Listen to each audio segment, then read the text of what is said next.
саламатсыздар ма? TEDx деген негізде халықаралық ұйым болып келеді. Бұл жерде жетістікке жеткен көптеген адамдар өз ойларын білдіріп отырады. Сондықтан мен сіздерге өз ойымды айтпас бұрын мен өзім таныстырып кетейін. Менің есімім Бауыржан болады. Қазіргі таңда 10 сынып оқушысымын. Және де мен бүгін тақырыбым арман және де мақсат туралы. Арманың орындалады, тек мақсатың айқын болса ғана деген қазір сөзді толығырақ айтып кетейін. Мен кішкентай мына фотосуретте көріп тұрғандарыңыздай 5 жастамын. Бұл кезде мен өте арманшыл балалардың бірі болған, бірақ ол кезде нақты мақсат қоя білмеген. Жалпылай ғана 3 сферада ғана мынандай мақсат қойдым. Білім жағынан, денсаулық, яғни спорт жағынан және де интеллект жағынан даму, ол менің ең басты мақсатым болып келген. Мен енді білім алу сферасын бірінші Тоғызқұмалақтан бастаған болдым. Тоғызқұмалақта Семейде бастадым, Сарыөзекте жалғастырып, кейін аудан, облыстан орын алдым. Одан кейін республикалық, халықаралық деңгейге шыға бастаған болдым. Мынау сіздер көріп тұрғандай, Орал қаласында менің оқуым телевизорға түскен. Бұл халықаралық дәріс болатын. Кейін бұның нәтижесі республика чемпионы атанған болдым, және де соның арқасында кандидат мастер спорта, спорт шеберлігіне үміткер атанған болдым.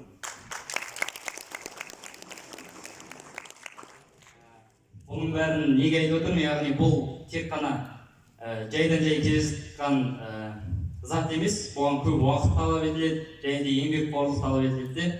Бұл жерге мен бұл салаға 5 жыл уақыт, яғни 2014-2019 жылды арнаған болатынмын.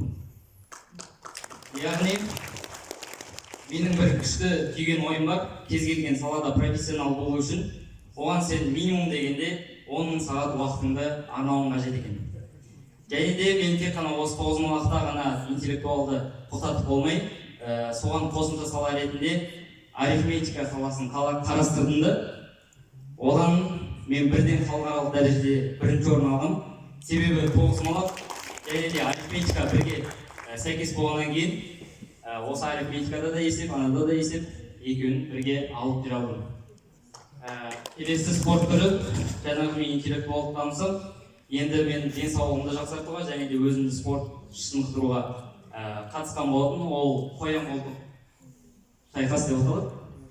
Бұл жерде мен облыс жеңімпазы және де қызыл белбеушеге ие болған болатын. Енді осындай жай арманнан қалай жетістік жолына түстім, қалай мен мақсаттарымды орындай бастадым.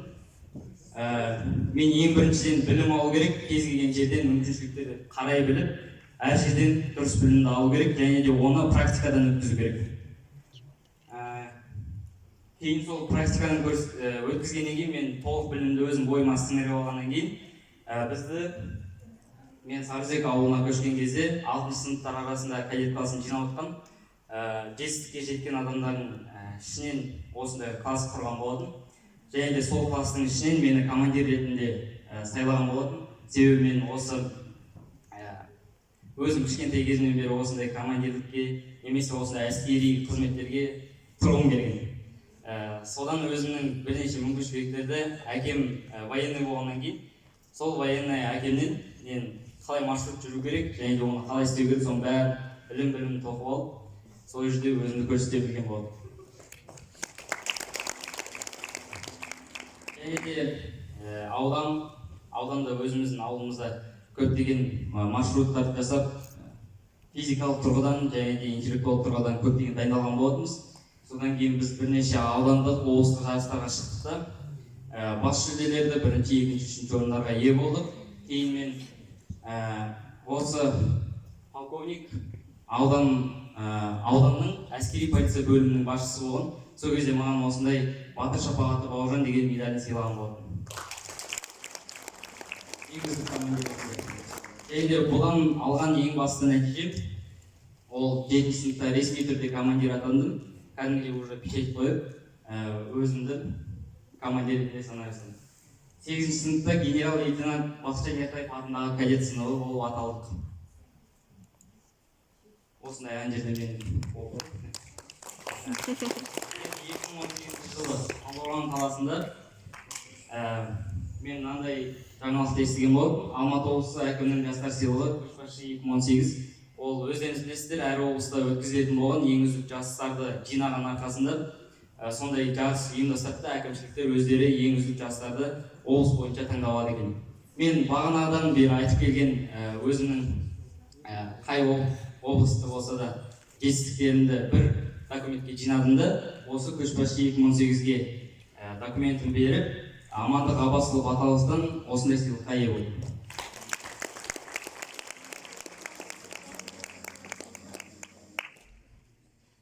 Кейін осы Талдықорған қаласында бізде білім саласынан да, спорт саласынан да ең үздік шығып жүрген балаларды 40-50 балалар жинап алғаннан кейін бір айға Шымкентке оқуға жіберген болатын. Ол кезде біз сабақ оқыдық, және де министр атанған болатын, себебі ол жерде көп белсенділік талап етіп, және де түп тамырын кәдімгідей сол бізге бір ай оқыған жерді көруге болады. Мен сол жаққа барған кезде Патриоттар академиясы туралы ақпаратты білдім.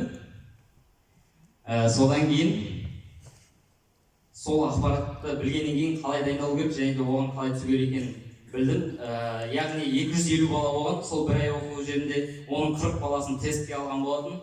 Сол 4-ақ баласы өтті, соның ішінде мен бармын.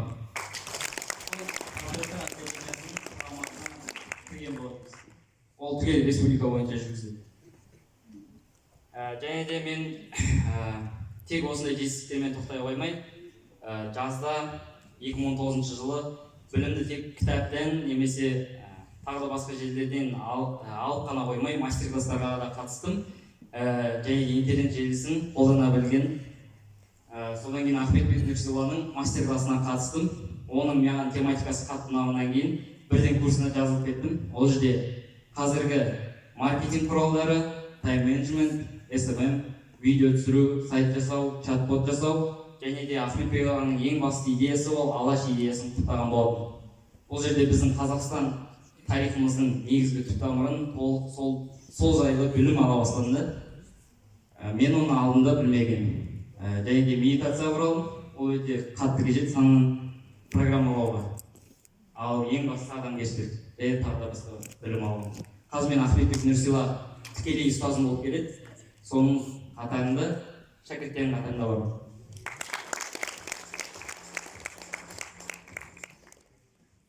Ал енді бұның бәрін неге айттым десеңіздер, өзімді қысқаша таныстырып кеттім, және де енді оймен бөліскім келеді. Мен тек қана жаңағы жетістіктермен тоқтап қалмай, тағы да басқа шешімдерді ойластырып жүрмін. Әлі де біз енді осы жаңағына 10-10 сыныпқа дейінгі жетістіктерім болған. Енді қазір бизнес саласында өзім қызықтырып жүр. Сол бизнес саласында соған қатысам деп шешім қабылдадым. Және де әр адамның бойында өзінің ойы бар, өзінің шешімі бар. Сондықтан мен сондай шешім қабылдаған болдым. Ал енді қаһарман әзірет дәлелде бұрам деп жолда тұра алмас. Яғни ешқашан осы жетістік жолында өзіңнің жеке басыңның проблемаларына, сәтсіздіктеріне және сыртқы жағдайларға өзіңнің шешіміне әсерін тигізуге мүмкіндік берме. Яғни сәтсіздіктер деген, мысалы, әр жолда сәтсіздік болады. Сол сәтсіздіктен тұра білген адам нағыз жетістік жолына тұра білген адамды. Егер мен сол тоғызқұмалақ саласында бір ойыннан кейін ол сәтсіздік, мен бұған лайықты емеспін десем, бірден жетістік жолынан айырылады. Және де сыртқы жағдайлар, мысалы, сен қолынан келмейді, сен оған недостоин дейді ғой, ондайлар ойларды қабылдамауға тырысыңыздар. Және де өз шешімдеріңіз ешқашан әсер тигізбейді. Енді бұл жерде назарымыз қайда түссе, сол өседі екен. Мысалы, проблемаға немесе мүмкіндікке түседі екен. Адамның назары проблемаға түссе, онда сол проблеманың артынан кетіп, сол проблеманың астына көміліп қалады, былайша айтқанда. Ал мүмкіндікке түскен адам әртүрлі мүмкіндікті көре біледі де, бірнеше білім алу немесе денсаулығын жақсарту туралы білім көзден табылады. Мысалы, мүмкіншілік дегенді мен тоғызқұмалақтың артынан арифметиканы мүмкіншілік ретінде көре білдім де, егер мен тоғызқұмалақты өзім проблема деп санасам, сол жерде ғана тұрып қалуым мүмкін еді. Және де бұл мүмкін емес деген сөз ол факт емес, ол жай ғана сенің ойың ғана. Яғни мүмкін емес деген сөзді бүгіннен бастап сөзіңізден шығарып тастау керек. Себебі мүмкін емес деген сөз ол сіздің қабылдаған ойыңыз ғана. Сіз ол сізге факт болып келмейді, оны көптеген тәжірибенің арқасында көре бастайсыз. Енді жетістікке 100% жету жолы ол 20% технология, 80% психологиядан тұрады екен. Неге десеңіздер, неге 20% осындай аз көлемді мен технологияға бердім десеңіздер, мысалы сен байсың, астында ең соңғы оборудованиядағы фитнес залың бар. Бірақ сенің ерік жігерің, сила воли болмаса, және де сенің рухың болмаса, ол технология түкке де пайдасы жарамай қалады. Сондықтан мен 20% технология, 80% психология көрдім. Тіптен сондай оборудование жоқ болса да, өзіңнің аяғыңды және де аяғыңдағы кроссовкаңды келтіруге болады да. Сол мысалға технология, мысалы далада жүгіру күнде. Оған мықты ерік жігер керек. Оған өзіңнің күш қайратын, рухың керек. Сондықтан мен осындай 80% аумақты психологияға беремін. Ал енді адамның ойы бәрі түп санасынан басталады екен.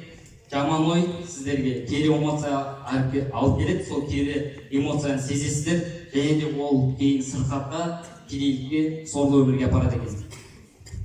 Ал жақсы ой ойласаңыз, сіз әрдайым жасампаз күйде боласыз, және де эмоцияңыз арқылы өзіңіздің денсаулықтарыңызды шыңықтырасыздар да байлық және де бақыт жолына түсесіздер. Бұл жолда сіздердің таңдау еркілеріңіз өздеріңізде, бірақ бәрі ойдан басталады екен, түп санасына келгенде. Өзгерудің енді төте жолдары менің осы жерде алған тәжірибемнің ең басты 3 құралы бар. Ол ең бірінші аффирмация, санаға сенім ұялату, бірнеше сөзді өзіңнің самооценкаңды көтеруге мысалы қолданылды. Ал ассоциация, шаблон үзу. Шаблон үзу дегенде мысалы қараңыздар, қазір коланы көбінесе тәтті және де ағзаға кейбіреулер даже пайдалы дейді, бірақ негізгі түп санасы оны денсаулыққа зиян екенін түсініп тұр. Бірақ осы шаблон үзу үшін кейінгі нәтижесін білу керек. Кейін мысалы өте жаман рак поджелудочного железа деген сияқты өте жаман оқиғалар болуы мүмкін. Ал ең соңғысы медитация, сананы қайта программалау. Медитация арқылы сіздер қазіргі таңда осы мектепте оқып жүрген білімдеріңізді оңай өзіңізді кіргізе аласыздар бастарыңызда.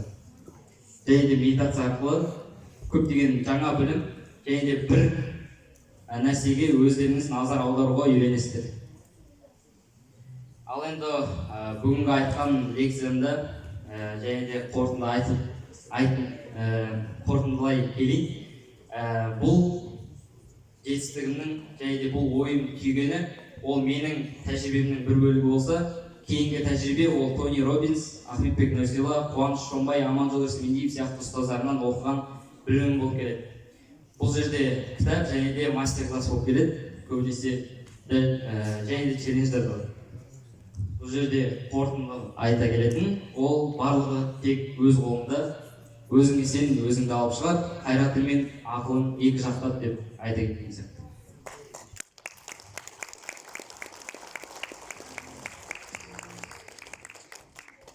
Және де білім ал, әрқашан қалма, ешқашан берілме.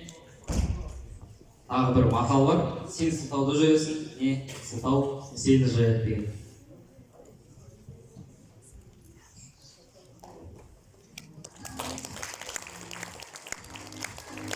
Ал енді мен қазір бизнес саласында да айналысып жүргендіктен көбінесе электронды кітаптарды сатам, бірақ сіздерге оны тегін беремін.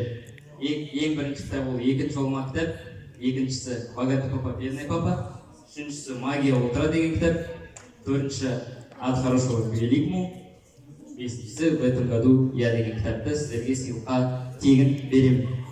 Тек инстаграмға жазылып, маған номерлеріңізді қалдырып кетсеңіздер болды. Сол кезде сіздердің WhatsApp-ыңызда, немесе телеграмдарыңызға беретін болады.